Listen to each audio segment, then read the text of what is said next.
ಬಂಧುಗಳೇ, ಸ್ವಾಗತಿಸಿ ಭಾರತದ ಪ್ರಧಾನಮಂತ್ರಿಗಳಾದ the honourable prime minister of India Shri Narendra Modiji.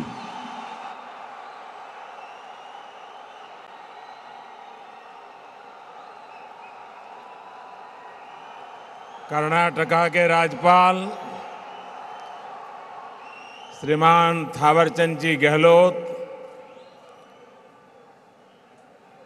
मुख्यमंत्री श्री बसवराज बोम्मई जी, केंद्रीय मंत्रिमंडल में मेरे सहयोगीगण, कर्नाटका सरकार के मंत्रीगण, सांसद और विधायकगण और विशाल संख्या में पधारे हुए मेरे प्यारे भाइयों और बहनों,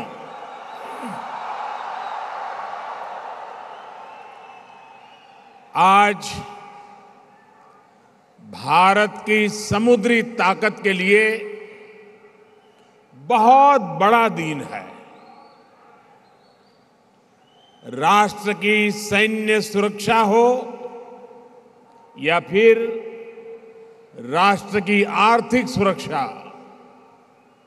भारत आज बड़े अवसरों का साक्षी बन रहा है। अब से कुछ समय पहले कोच्चि में भारत के पहले स्वदेशी एयरक्राफ्ट कैरियर के लोकार्पण ने हर भारतीय को गर्व से भर दिया है।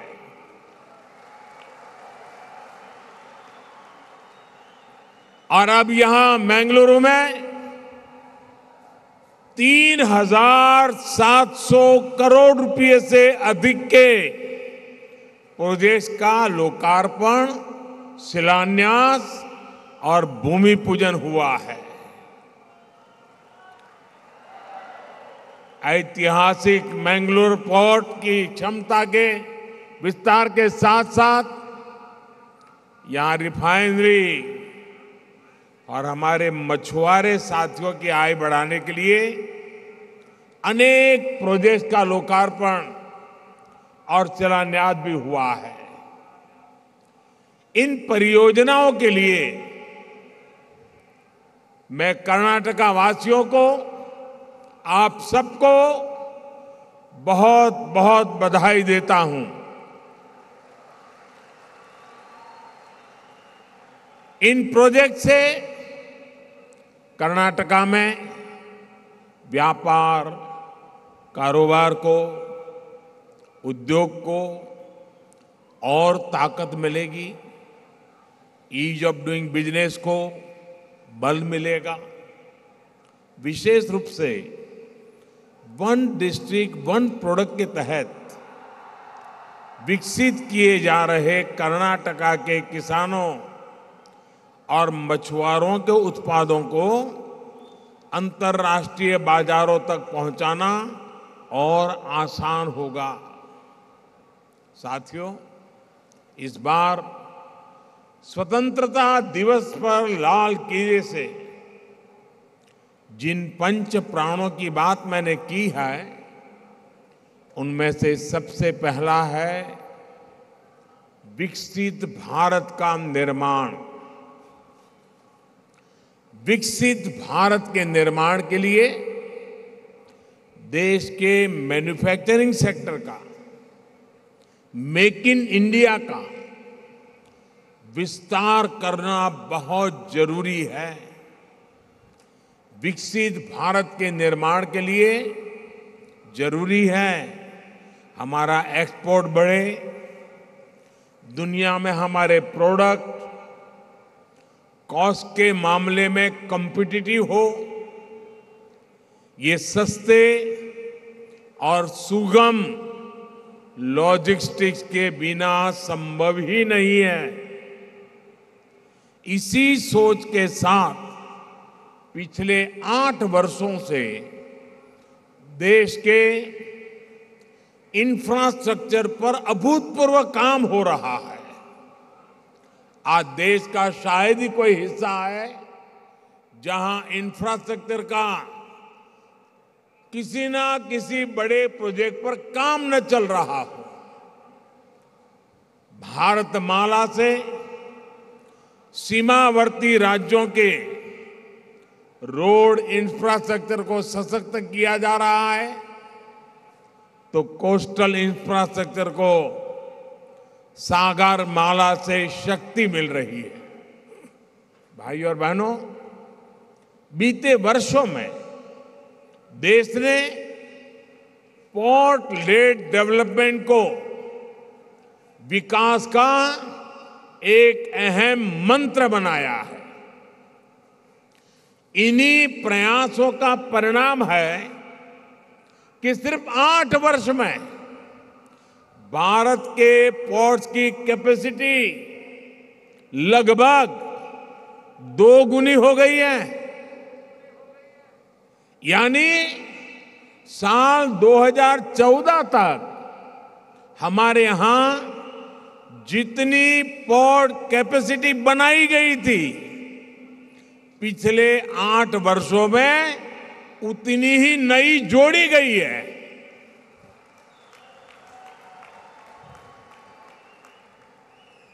मैंगलोर पोर्ट में जो टेक्नोलॉजी से जुड़ी नई सुविधाएं जोड़ी गई है, इससे इसकी कैपेसिटी और एफिशिएंसी दोनों बढ़ने वाला है। आज गैस और लिक्विड कार्गो के स्टोरेज से जुड़े जिन 4 प्रोजेक्ट्स का शिलान्यास यहां किया गया है, उनसे कर्नाटका और देश का बहुत लाभ होने वाला है। इससे खाद्य तेल की, एलपीजी गैस की, बिटुमिन की इंपोर्ट कॉस्ट भी कम होगी। साथियों, अमृत काल में भारत ग्रीन ग्रोथ के संकल्प के साथ आगे बढ़ रहा है। ग्रीन ग्रोथ और ग्रीन जॉब, ये नया अवसर है। यहां की रिफाइनरी में जो नई सुविधाएं आज जुड़ी हैं, वे भी हमारी इन्हीं प्राथमिकताओं को दर्शाती है। आज हमारी रिफाइनरी नदी के पानी पर निर्भर है। डिसैलिनेशन प्लांट से रिफाइनरी की नदी के पानी पर निर्भरता कम हो जाएगी। भाई और बहनों, पिछले 8 वर्षों में देश भर में इंफ्रास्ट्रक्चर के विकास को जिस प्रकार देश ने प्राथमिकता बनाया है, उसका बहुत अधिक लाभ कर्नाटका को मिला है। कर्नाटका सागर माला योजना के सबसे बड़े लाभार्थियों में से एक है। कर्नाटका में सिर्फ नेशनल हाईवे के क्षेत्र में ही पिछले 8 वर्षों में लगभग 70,000 करोड़ रुपए के प्रोजेक्ट पर काम हुआ है। इतना ही नहीं, लगभग 1 लाख करोड़ रुपए से अधिक के प्रोजेक्ट पाइपलाइन में हैं। Bengaluru Chennai expressway, Bengaluru Mysore road highway की 6 लेनिंग, बेंगलुरु से पुणे को जोड़ने वाला greenfield corridor, Bengaluru satellite ring road, ऐसे अनेक प्रोजेक्ट पर काम हो रहा है। रेलवे में तो 2014 से पहले की तुलना में कर्नाटका के बजट में 4 गुना से अधिक की बढ़ोतरी हुई है। रेल लाइनों के चौड़ीकरण में भी बीते 8 सालों में 4 गुना से अधिक गति से काम हुआ है। कर्नाटका में रेल लाइनों के बिजलीकरण का तो बहुत बड़ा हिस्सा पिछले 8 वर्षों में पूरा किया गया है।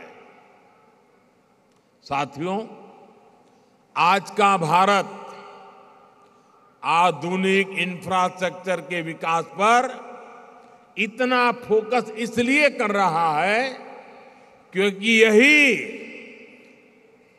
डेवलप भारत के निर्माण का मार्ग है। आधुनिक इंफ्रास्ट्रक्चर का निर्माण उस सुविधा बढ़ाने के साथ ही बड़े पैमाने पर नए रोजगार का भी निर्माण करता है।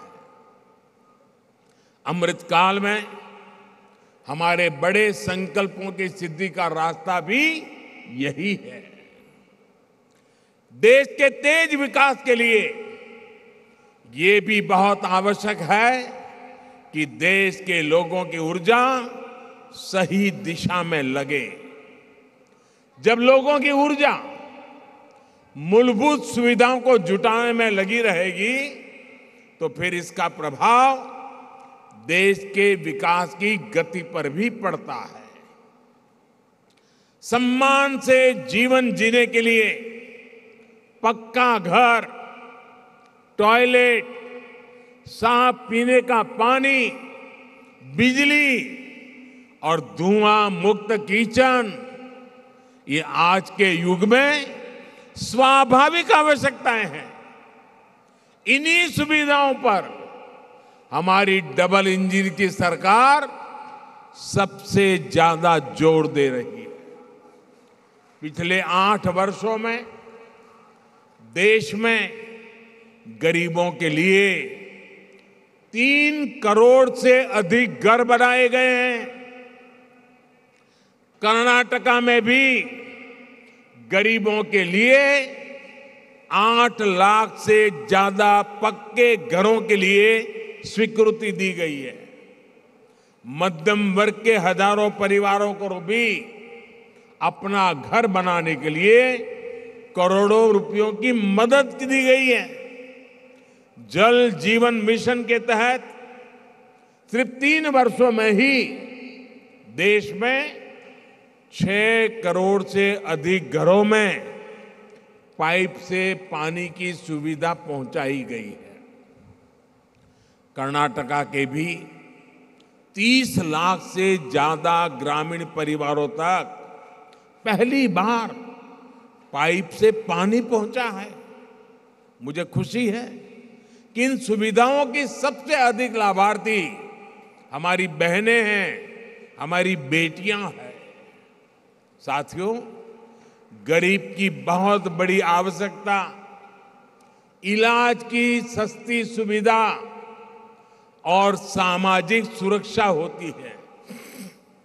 जब गरीब पर संकट आता है तो पूरा परिवार और कई बार आने वाली पीढ़ियां तक मुश्किल में पड़ जाती है। गरीब को इस चिंता से आयुष्मान भारत योजना ने मुक्ति दिलाई है। आयुष्मान भारत योजना के तहत देश के करीब करीब 4 करोड़ गरीबों को अस्पताल में भर्ती रहते हुए मुफ्त इलाज मिल चुका है। इससे गरीबों के करीब करीब 50,000 करोड़ रुपए खर्च होने से बचे हैं। आयुष्मान भारत का लाभ कर्नाटका के भी 30 लाख से अधिक गरीब मरीजों को मिला है और उन्हें भी 4,000 करोड़ रुपए से अधिक की बचत हुई है।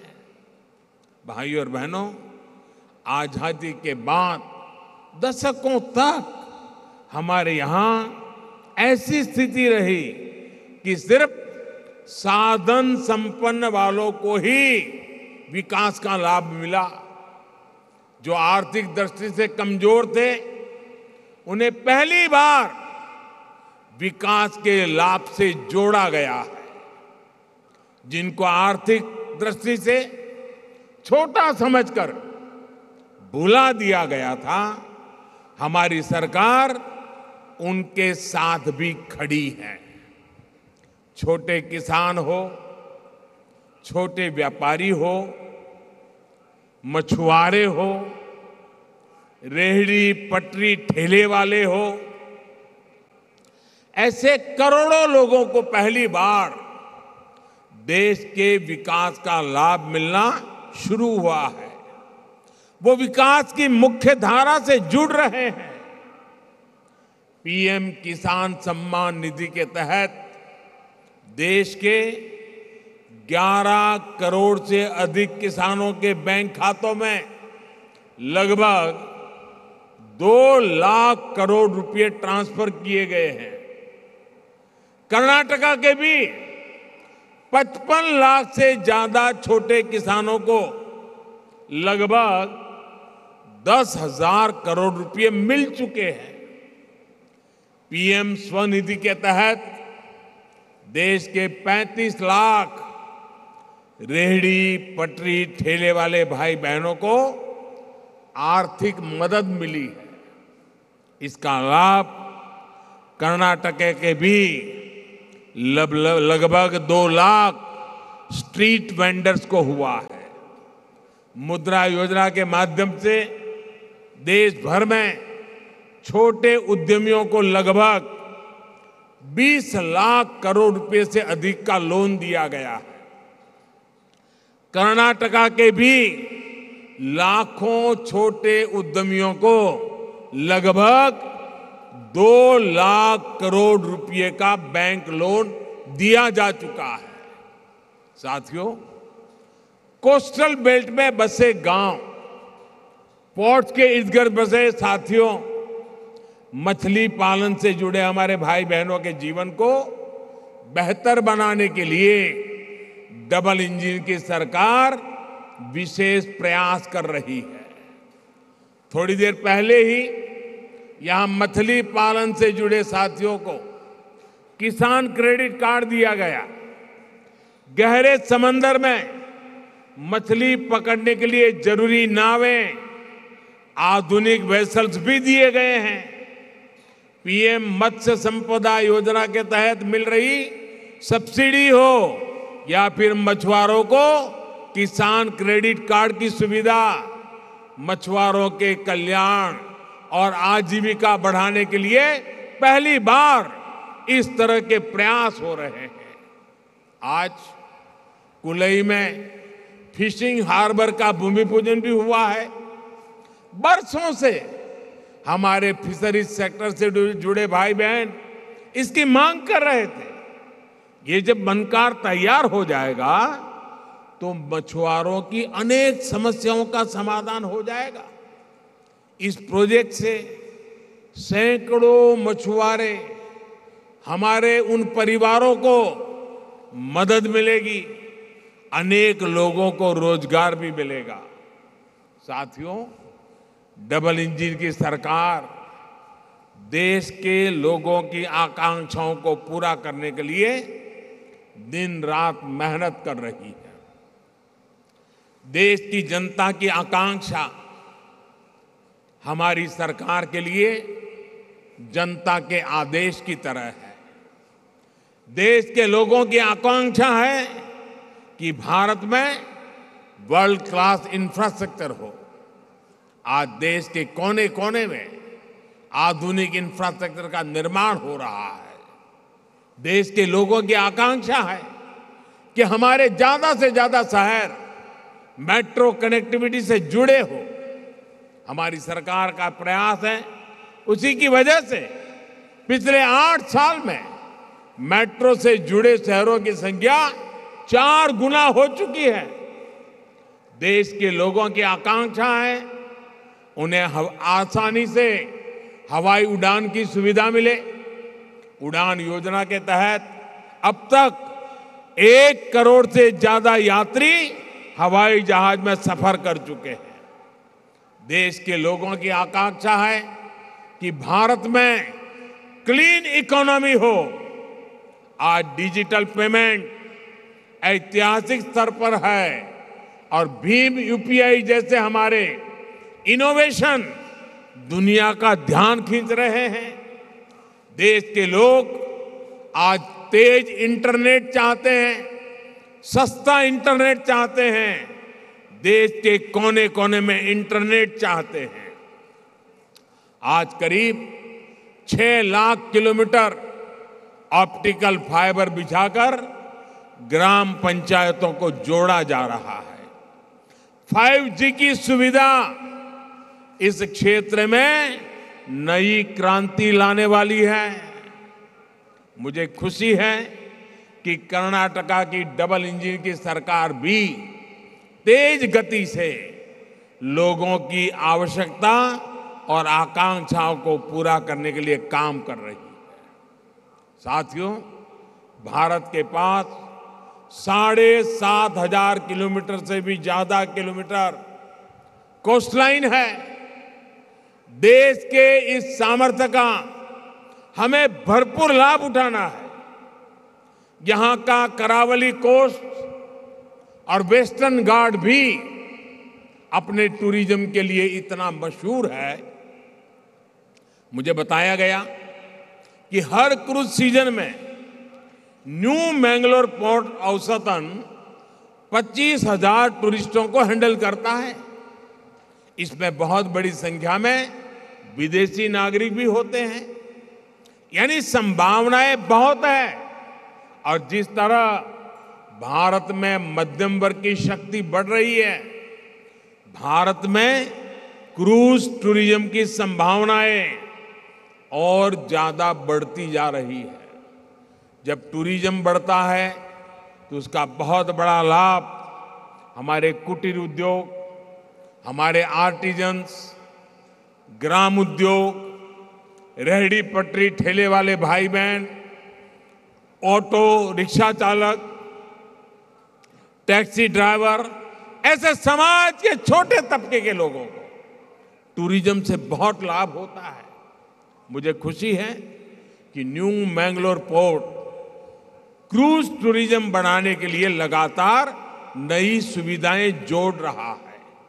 साथियों, जब कोरोना का संकट शुरू हुआ था तो मैंने आपदा को अवसर में बदलने की बात कही थी। आज देश ने इस आपदा को अवसर में बदलकर दिखा दिया है।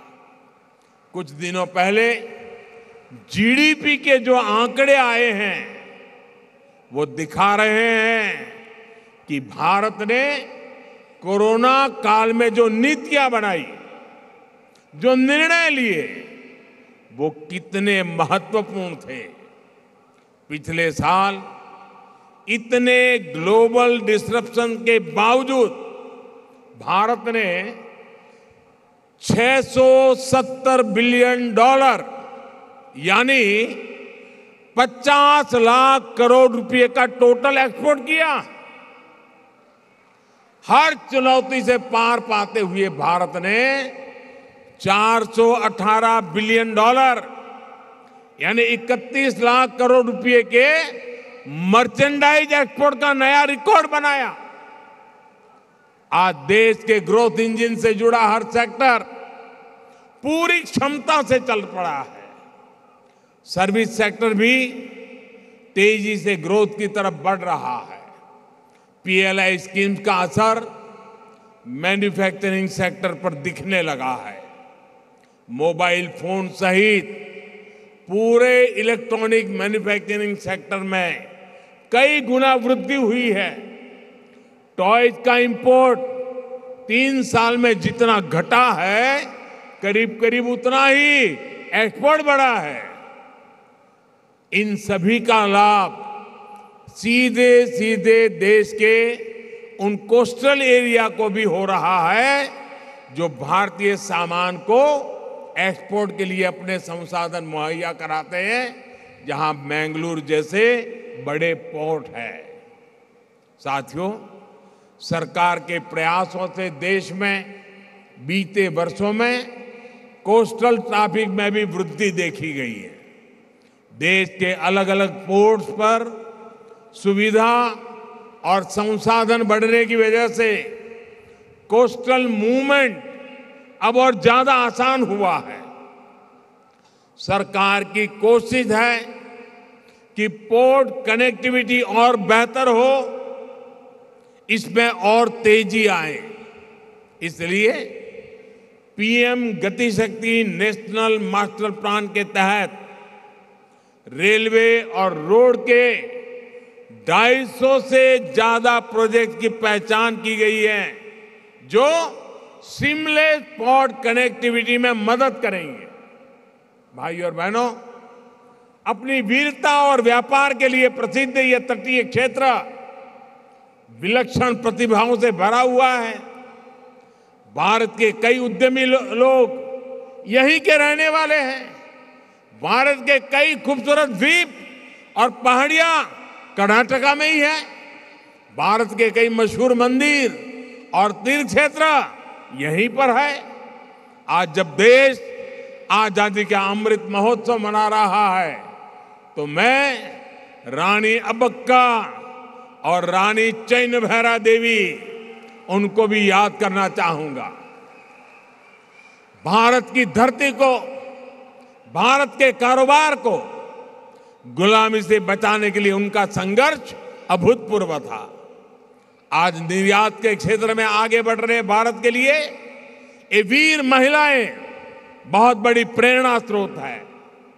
हर घर तिरंगा अभियान को जिस प्रकार कर्नाटका के जन जन ने, हमारे युवा साथियों ने सफल बनाया, वो भी इस समृद्ध परंपरा का ही विस्तार है।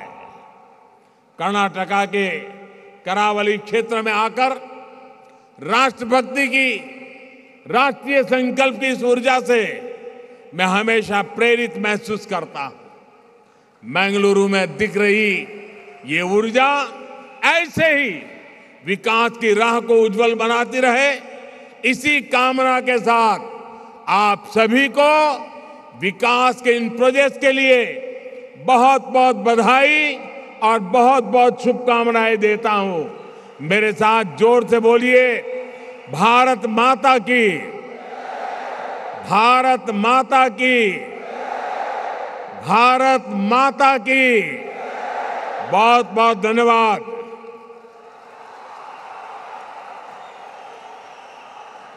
ಪ್ರಧಾನಮಂತ್ರಿಗಳು ಕರ್ನಾಟಕ ಸರ್ಕಾರ ಜನರ ಆಶೋತ್ತರಗಳಿಗೆ ಸ್ಪಂದಿಸುವ ನಿಟ್ಟಿನಲ್ಲಿ ಕೆಲಸ ಮಾಡಲಿದೆ, ನಿಮ್ಮೆಲ್ಲ ಕನಸುಗಳನ್ನು ನನಸು ಮಾಡಲಿದೆ ಅಂತ ತಿಳಿಸಿದ್ದಾರೆ. ಬಂಧುಗಳೇ, ನಾವೆಲ್ಲರೂ ಮತ್ತೊಮ್ಮೆ let's give a round of applause and thank the honourable prime minister for his words. Thank you very much honourable prime minister sir.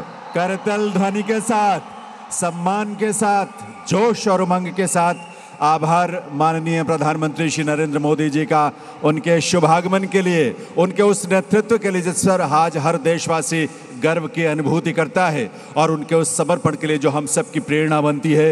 माननीय प्रधानमंत्री श्री नरेंद्र मोदी जी का बहुत बहुत आभार। आज के इस कार्यक्रम में इस धरा पर पधार कर उन्होंने जो हम सबको आशीष दिया है, और 3800 करोड़ रुपए की जो सौगात इस क्षेत्र के लिए, इस प्रदेश के लिए और देश के लिए उन्होंने दी है, देवियों सज्जनों। साथ ही आभार माननीय राज्यपाल कर्नाटका श्री थावरचंद गहलोत जी, माननीय मुख्यमंत्री श्री बसवराज बोम्मई जी, केंद्रीय संसदीय कार्य, कोयला और खान मंत्री श्री प्रहलाद जोशी जी. ಆಹಾರವನ್ನ ನೀಡಲಾಗ್ತಾ ಇದೆ. ಹಾಗೇನೇ